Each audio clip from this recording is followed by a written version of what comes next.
এই খাওয়ার সুন্নত, খাওয়ার টেবিলেই তো আমরা হেরে যাচ্ছি। আমরা তো খাওয়ার টেবিলেই হেরে যাচ্ছি। আমরা যুদ্ধের মাঠে জিতবো কিভাবে? এক সাহাবী খেজুর খাচ্ছিলেন বদরের যুদ্ধের সময়।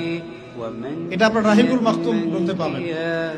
খেজুর খাচ্ছেন, সৈন্য বিন্যাস করা হচ্ছে, নবীজি ভাষণ দিচ্ছেন, ওয়াসারিউ ইলা মাগফিরাতিন মির রাব্বিকুম ওয়া জান্নাহ,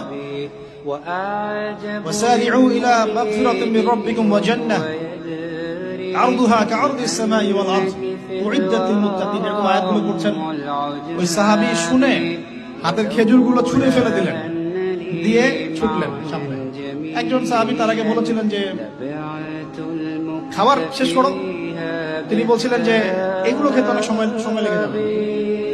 বীরবিক্রমে যুদ্ধ করেছে এই সাহাবী, শহীদ হয়ে গেছে। খাবার ভোগ বিলাসটাকে তারা কিভাবে দেখতেন, একটু দেখালাম কিভাবে তারা এটাকে জাস্টিফাই করতেন।